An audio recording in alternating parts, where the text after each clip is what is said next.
Hi guys, my life is Beth here. I've done loads of scary stories. I've made the entire Feeling Positive playlist.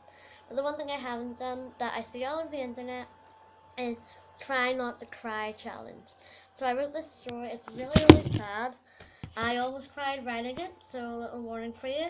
This story, I'm going to read this story to you, and whatever you do, you have to try not to cry. But I estimate about 75% will. So let's get started. So it's called The Twins. My name is Denise. I'm 27 years old. When I was 23, I found out I was going to have twins. We planned to name them Amy and Anthony.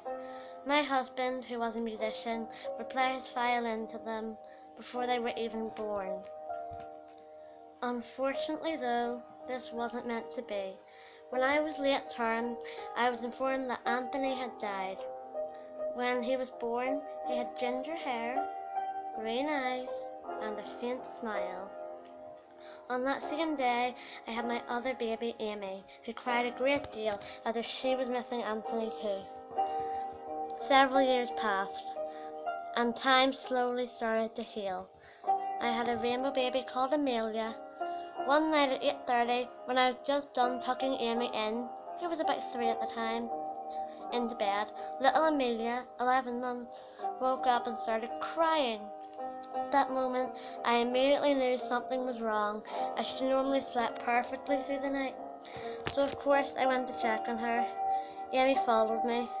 While I was feeding Amelia, Amy asked, "Why do I have to go to sleep? I want to stay awake." I tried to explain to her that all children her age need at least 10 hours sleep. Amy suddenly stared and pointed at a particular corner of the room, consequently the one where I keep Anthony's footprint, and said, "But what about that little child?" I froze. I was so confused and told her, "I don't see who you're talking about." I assumed it must have been one of her pretend friends, but only milliseconds after finishing that sentence, I was able to make out a tiny hand, which soon became more and more visible until I seen the entire spirit. I say spirit because it was too dim and blurry to be human. It resembled a little boy with ginger hair, green eyes, and the exact same unique smile Anthony had been born with. He was about 3 years old, but looked like a late-term newborn. There was no doubt about it. This was Anthony. I didn't know how to react. Part of my brain wanted to scream with fear, another part wanted to burst into tears of joy, and another part wanted to get out of the house. I looked over at Amy. When I asked who it was, she said, "My friend, Anthony. He comes and plays with me every night when you and Amelia are sleeping. He is super funny and acts like a twin to me. Also, he is excellent at violin and always plays me to sleep after we've been having fun for an hour or so." I turned around speechless, looking directly at the spirit. After over a minute, I gained enough courage to say, "You have a lot of explaining to do." But still the silent spirit spoke not a word. Amy giggled and said, "He doesn't answer unless you whisper. He's your baby, Mama. He's always saying he wants to see you with his own 2 eyes." It was at that moment the realization hit me. I ran over and tried to hug him, but suddenly I lost my sense of feel on the spot. He still wouldn't speak as he slowly faded away. It got to the point where I could no longer see him, but Amy still seemed able to. After what felt like an hour, a tiny voice said, "Sleep well, family."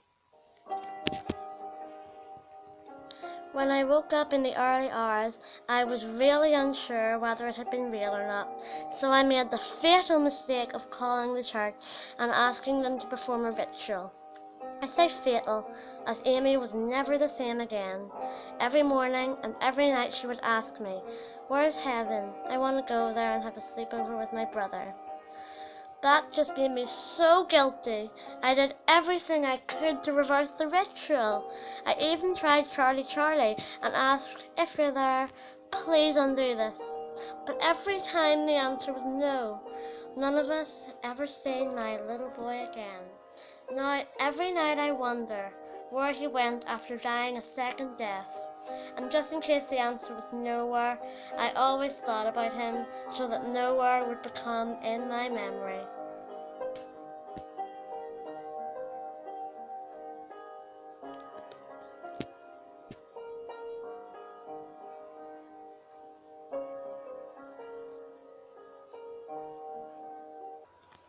Now, if you're anything like me, after hearing that, you're sobbing uncontrollably and can't control the tears.